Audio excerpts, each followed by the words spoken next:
Alright, NRI live series में आपका स्वागत है। आज मैं आपसे कुछ बड़ी इंटरेस्टिंग बातें करने वाला हूँ। अभी भी एक बच्चे ने सवाल पूछा है कि उनका कोई my friend is about 20 years old and वो उनका फ्रेंड आगे अमेरिका गया है। He is only 22 years old.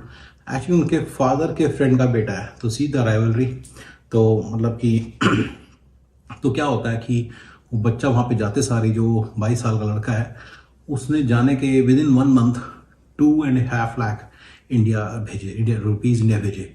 तो क्वेश्चन उठता है कि भाई एनआरआई लाइफ में इतनी भी क्या बुराई है, और ये बंदा जब गया इतना उसने पैसे भेजे हैं तो क्या फ़र्क पड़ता है, मतलब क्या बुराई है इसमें, मतलब ये हो क्या रहा है, इज इट इवन राइट और इज इट इवन रॉन्ग, मतलब व्हाट्स गोइंग ऑन।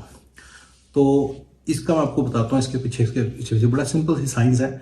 मेरा एक बड़ा इंपॉर्टेंट पर्सपेक्टिव है जो मैंने आपको बहुत बार एक्सप्लेन किया पहले भी। It's one of my master frame of reference. तो उनमें से एक है कि जब एक बंदा यहाँ पे आता है तो वो कुछ स्टेजेस में से होकर जाता है। जो उसकी जो वेरी फर्स्ट स्टेज होती है वो होती है कि वो एक बंदा he lives as a bachelor.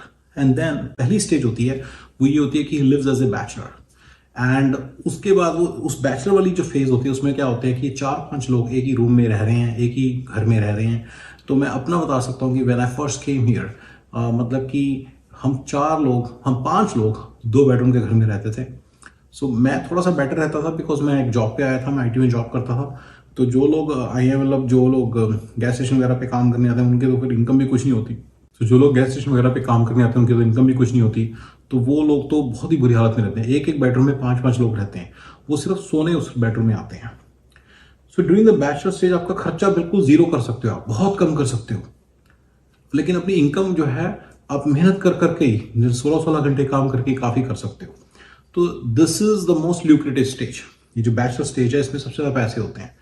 Actually second stage आती है, आपकी वाइफ आ जाती है, तो आपकी इनकम होगी डबल और आपके कोई बच्चे नहीं हैं और आपका लाइफस्टाइल वैसे ही रहता है। मतलब आप क्या करते हो, इंस्टेड ऑफ लाइक आप ऐसे एक बैचलर पैड में तो नहीं रह सकते, बट आप एक 2 बेडरूम का या 1 बेडरूम का अपार्टमेंट ले लेते हो और उसमें रहने लग जाते हो। अभी आपके खर्चे उतने नहीं हुए, प्रोपोर्शनेटली हाई हुए, बट आपकी इनकम बढ़ गई है। इसको हम डिंक स्टेज बोलते हैं, डबल इनकम नो किड्स। जब double income no kids stage होती है तो उसमें आपकी काफ़ी ज़्यादा सेविंग होती है। तो एक्चुअली ये सबसे ज़्यादा ल्यूक्रेटिव स्टेज है देखा जाए तो, क्योंकि इसमें काफ़ी पैसा आपका बन जाता है अगर आपकी वाइफ ठीक है। जो मेरे को लगता है सभी की नॉर्मल होती है तो वो लोग चला लेते हैं। जब बंदे को प्रॉब्लम तो आने से लगती है जब उसका फर्स्ट बेबी होता है। जब फर्स्ट बेबी होता है उसका खर्चा आता है, जिम्मेदारियां आती हैं। दोनों हस्बैंड वाइफ अगर जॉब करेंगे तो बच्चे को दिन में कौन देखेगा? Do you know the cost of day care here? Around $1500।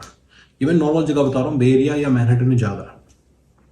और अगर आप मेरी सारी बातों को जानते हैं, अगर आप मेरे सारे वीडियोस देखते हैं तो आपको पता होगा कि मैं बे एरिया और मैनहट्टन को बिल्कुल अलग मानता हूँ। उनकी इकॉनमी अलग है, उनका सारा सिस्टम अलग है, लेकिन बाकी सभी जगहों पे बहुत हाई कॉस्ट है, प्रोपोर्शनेटली बहुत हाई है।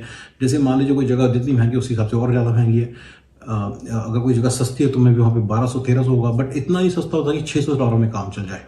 इतना कहीं सस्ता नहीं है, 1000, 1200, 1300।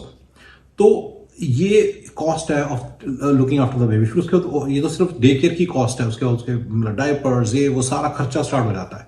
That's when the things start to get a little less rosy. जब दूसरा बच्चा हो जाता है तब और भी ज़्यादा प्रॉब्लम हो जाती है। और फिर एक इंपॉर्टेंट चीज़ होती है, एक इंपॉर्टेंट स्टेज आती है जब बंदा अपना घर बाय कर लेता है, जो उसको बाय करना पड़ता है। मैनी पीपल से कि नहीं मैं घर नहीं बाय करूंगा यार, मैं अपने खर्चे नहीं बढ़ाऊंगा, लेकिन वो बढ़ाना पड़ता है, वो करना पड़ता है, खर्चा बढ़ाना पड़ता है और वो घर बाय करने पड़ते हैं। ये ऐसे नहीं कह सकते कि मैं नहीं रहूँगा। जैसे अब इंडिया में भी रहते हैं लोग, ठीक है ना, तो इंडिया में लोग अपने घरों में मतलब अच्छी इज्जत से रहते हैं। तो अगर उनके 2 बच्चे हैं तो क्या वो ऐसे किराए के घर में रहना मतलब अच्छा नहीं माना जाता, राइट? क्या किराए के घर में रह जा रहे हो, इतनी उम्र हो गई है, 30-35 साल के हो गए, अभी भी किराए के घर में रह जा रहे हो, तो वो अच्छा नहीं माना जाता। सेम यहाँ पे भी ऐसी है। तो बेसिकली जो प्रॉपरली सेटल्ड लाइफ होती है ना, जिसमें उसके 2 बच्चे हैं, उसका घर है, सब कुछ है, उसमें उसको कुछ भी पैसा नहीं बचता है।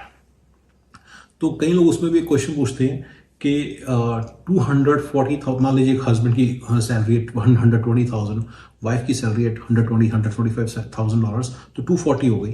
तो इसमें भी कुछ नहीं बचता। तो इसमें पहला देखो 240K में से out of the gross salary of 240K approximately 20-30%, 30% of tax में लगा लो। 240 के बाद tax brackets are very high, about 50% तक टैक्स ब्रैकेट जाती है, वो मैं बाद में कभी बताऊंगा।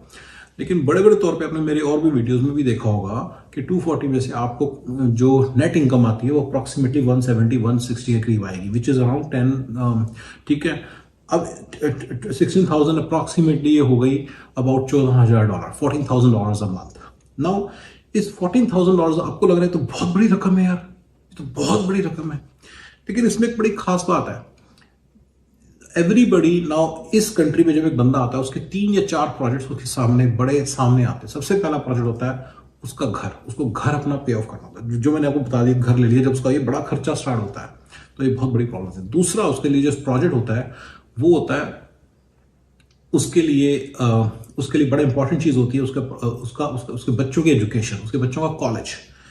मैं आपको एक छोटा सा ऑब्जेक्टिव क्वेश्चन पूछता हूँ, आपके हिसाब से यहाँ पे बैचलर ऑफ आर्ट्स करने की कितनी कॉस्ट है? कभी आपने कभी किसी दोस्त से पूछा कि कितने पैसे लगते हैं बैचलर ऑफ आर्ट्स करने के? और अगर आपने डॉक्टर बनना है, MBBS, यहाँ की डॉक्टरी करनी है, तो कितनी कॉस्ट है? तो मैं आपको उसका आंसर देता हूँ। यहाँ पे बैचलर ऑफ आर्ट्स करने की जो कॉस्ट है एक बच्चे की अराउंड $250,000 है, और जो MBBS है उसकी जो कॉस्ट है 500,000 के करीब पड़ती है।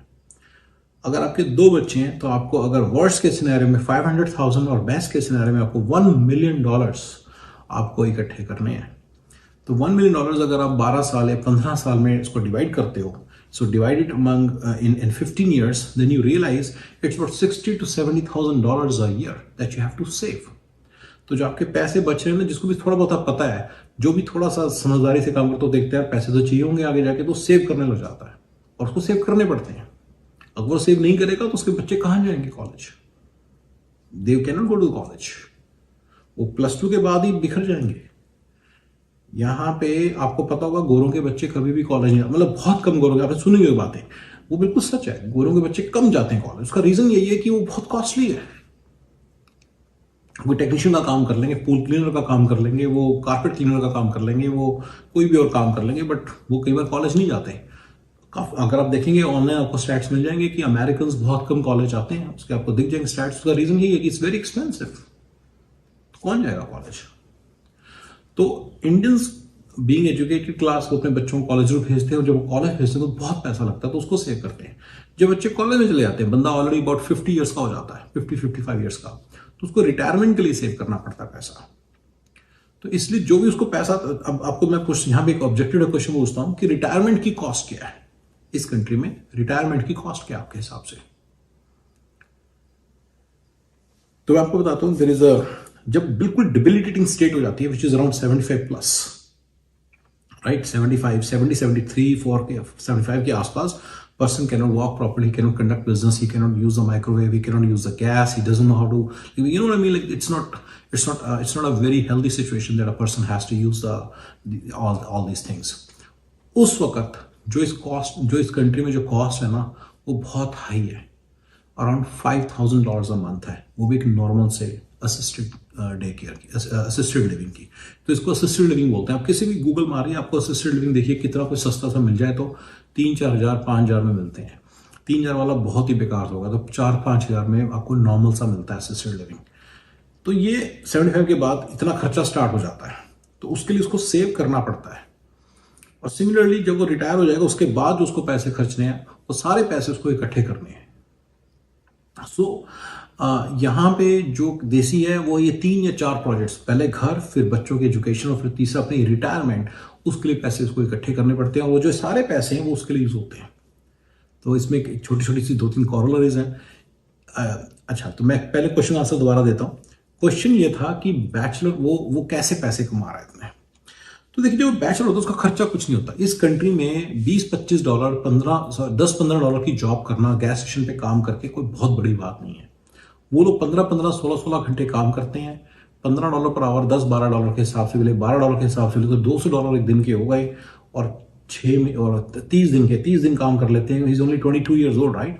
तो वो काम कर लेते हैं, एंड वो पैसा सारा बच गया, ऑलमोस्ट $6,000-7,000 हो गए, और ये पैसा बच गया। यही पैसा अगर वो यही पैसा यहाँ पे रखता है, उसको मतलब अगर वो पैसा यहाँ रखता है, और उसको ये पैसा इंडिया में जाके तो बहुत बड़ा रकम है, लेकिन वो पैसा यहाँ रखता है और वो ये उसके बाद वो यहाँ पे सेटल होने लग जाता है, तो ट्रस्ट मी, $20,000-30,000 की इनकम भी कुछ नहीं होगी। बहुत खर्चा, एज आई टोल्ड यू, जैसे सारे खर्चे होते हैं, बहुत खर्चा है, तो इसमें कुछ बचता वगैरह नहीं है। तो ये थोड़ी सी ये एक इम्पॉर्टेंट बात थी। मैंने आपको 2 बातों के बारे में बताया। मैंने अपने फ्रेंड के क्वेश्चन का आंसर किया, और दूसरा मैंने आपको एक मास्टर फ्रेम ऑफ रेफरेंस बताया। ये मास्टर फ्रेम ऑफ रेफरेंस भी याद रखिएगा कि किन स्टेजेस में बंदे की लाइफ चलती है यहाँ पे, एंड ये मैं बार बार इसको रेफर करूंगा आपके साथ आपके अपनी डिस्कशन में। And please feel free to at that time you need to really be aware of this thing, and feel free to ask me any questions you guys have. I'll be very happy to answer those questions. Thank you.